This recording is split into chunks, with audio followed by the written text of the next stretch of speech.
Hey everybody, welcome back to my channel, and if you're new here, hi, my name is Cheyenne and this is my baby Connor. I had him a month ago, and well, a little over a month ago, and I thought it was about time to sit down and talk to you guys all about my labor and delivery experience.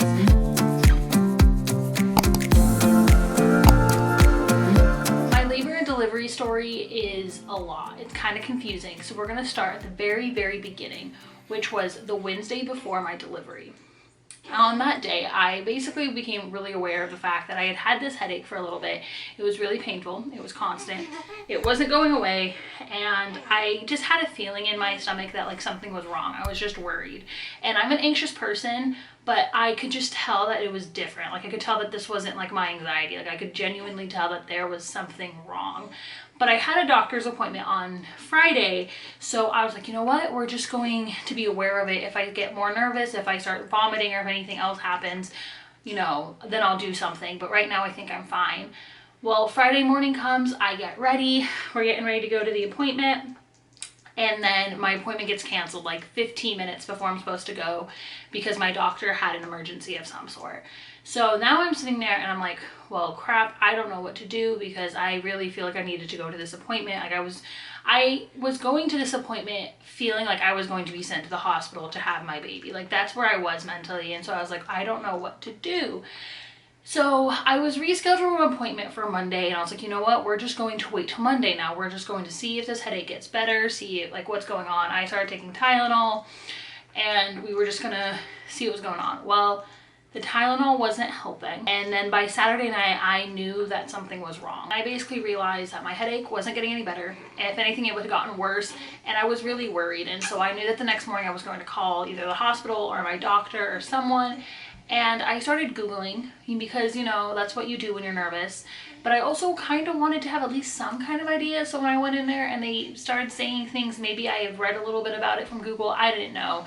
But the one thing I kept running into was a thing called preeclampsia. And I had heard a little bit about it like throughout my pregnancy, but I didn't have it. So I never talked to my doctors about it, never really knew a ton about it.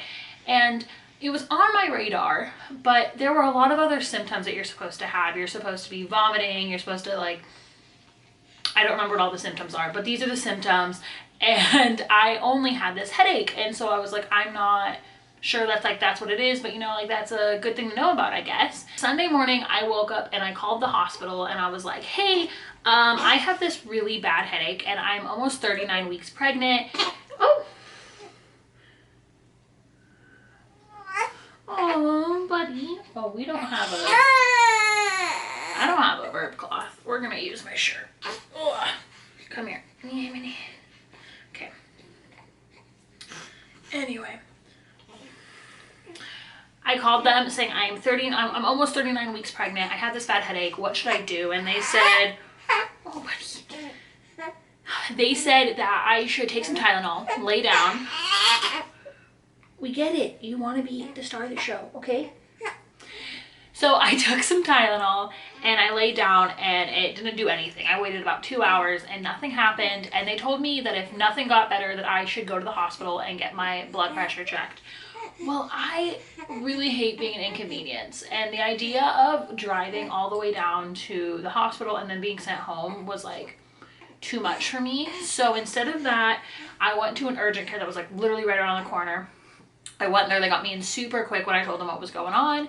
They checked my blood pressure, they checked it twice, and it was super high. I don't remember the numbers, but they basically told me like, drop everything, go to the hospital right now. Like you need to go to the hospital right now. So I came home, me and Jesse, we had pretty much everything packed, but we just grabbed everything that was like last minute packing. We got in an Uber and we went down to the hospital. And at this point, it's about like 11 a.m., noonish. We get to the hospital and I get put into like the triage, and in there they watch me for 2 hours and they are checking my blood pressure every like 15 to 30 minutes. They took blood samples, urine, and what they found was that my blood pressure was super high. There was something wrong with my liver. There was protein in my urine, and basically I had severe preeclampsia. And we don't know when it started. We don't know anything like that. But basically, as soon as they saw that, they knew that I had to get admitted. Before I got admitted, though, they wanted to check me to see how naturally far along I was, since I hadn't been to a doctor's appointment in a while. I really hadn't been checked on. I know that I don't have a very good pain tolerance, but the extent that my pain tolerance could not wear was extreme. This woman was just checking me and I literally screamed. So at that moment, all of us knew that I had to get my epidural before anything happened, because I couldn't deal with a woman putting a finger in me to check me. Like, I couldn't. I literally like was crying. Like, it was awful, like horrible experience. So they popped an epidural in me and then I got hooked up to an IV and a medicine called magnesium. And the magnesium basically was medicine for the severe preeclampsia. And because of that, I couldn't eat or drink. I could only chew on ice chips. It gave me really bad hot flashes, made it very uncomfortable. I had leg compressors on like my calves to make sure that I had blood flow going through, because I basically was like a vegetable. Like, I couldn't move. I was super hot, super like unconscious of like anything. I kept going in and out of consciousness. Like, it wasn't painful or bad at all. It was just rough. Like, it was definitely the hardest part of my labor and delivery, was just the like 20 hours I spent before anything happened, because it was just so uncomfortable. Like, at first it wasn't that bad, but the hot flashes got worse, and then I got slowly more uncomfortable, and it was just not great.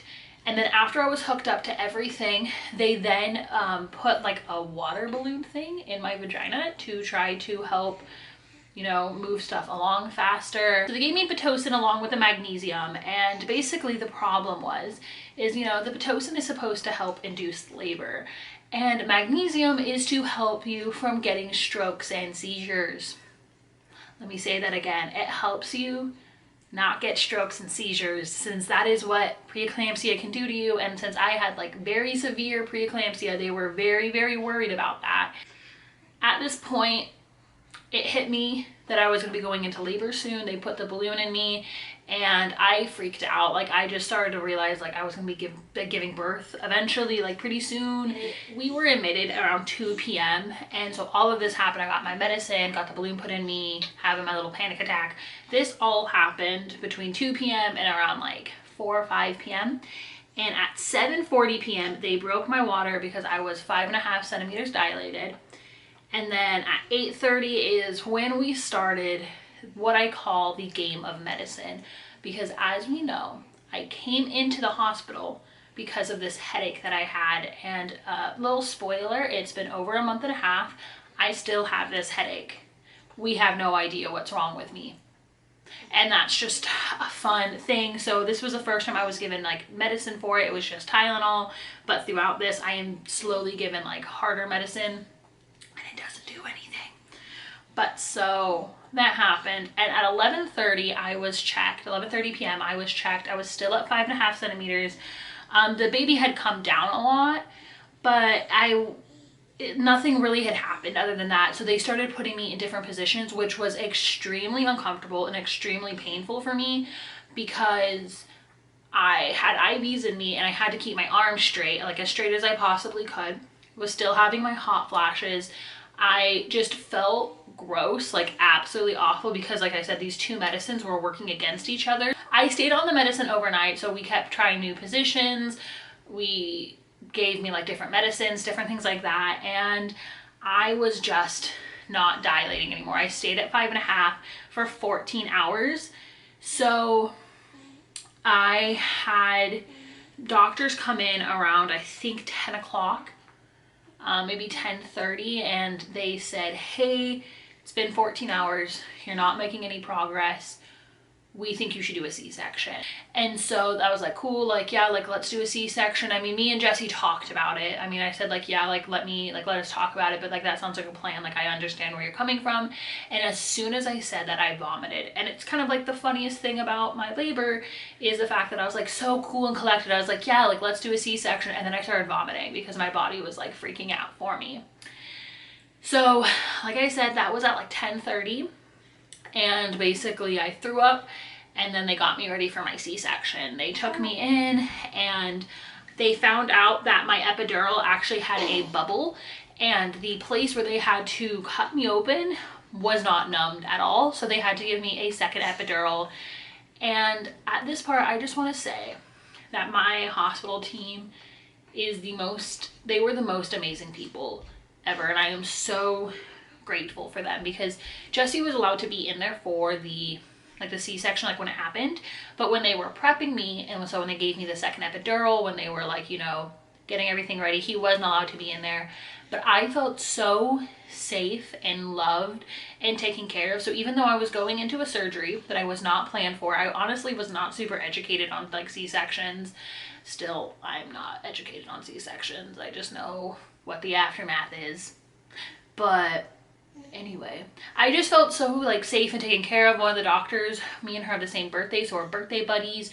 We were listening to like early 2000s music, we were jamming, and they were just making jokes, and it was genuinely such a lovely experience. Like I felt so loved and taken care of, and I had just such a great birth experience, which I don't think I would have had such a happy, positive experience if I would have tried to do it vaginally, if I would have tried to push, just because, like I said, I was so tired. I was in such a mental space at that point where I just didn't really feel like I could trust my body, just because it felt like everything was tired and broken and full of medicine and not full of itself. I hope that makes sense. Like it felt like my body just really needed a lot of help. And you know, that's fine. You need help sometimes, but it just was nice to go into a team that was just so lovely. I gave birth to Connor on Monday morning, I believe at like 11:30 or 11:15, something like that. And I stayed in the hospital till 2 p.m. Thursday. And it was an intense week. It was a lot. The first 2 nights, Jessie was with me, but he didn't actually have somewhere to sleep. He was sleeping on like really uncomfortable like chairs, like not beds or pull-out couches or anything like some other people get. Like he just had like really uncomfortable chairs. So when I was actually given my own room instead of being in recovery, he actually would go home and sleep in our bed because, you know, he just wasn't sleeping and I needed him to get rest. And little baby Mr. Connor was not with us. He was actually in the nursery still because he had jaundice, because me and him have different blood types.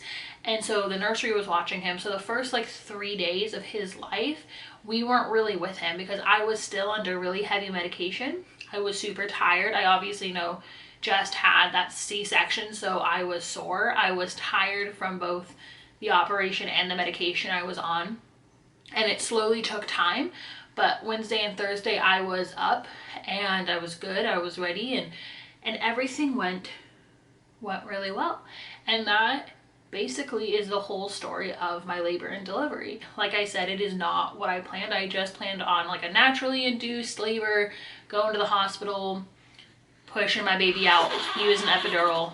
Excuse me, trying to talk. But instead, you know, it was an induction that had a C-section, that had lots of other things happen. But I am glad that it happened the way it did. I am happy with how it came, and you know, I got my beautiful, healthy baby boy. We'll do a little close-up. He's getting sleepy. But, oh, buddy. He's getting fussy, which means I think it's time to end. But thank you so much for watching. If you haven't already, make sure to subscribe. Go follow me on Instagram, on TikTok, all those fun places. And just thank you so much for being part of our journey. We're so glad that you're here. And if you have any questions about my labor and delivery, reach out to me on my Instagram, put it down in the comments below, and I'll make sure to answer those. But I hope you guys have a good one, and I'll see you guys next week.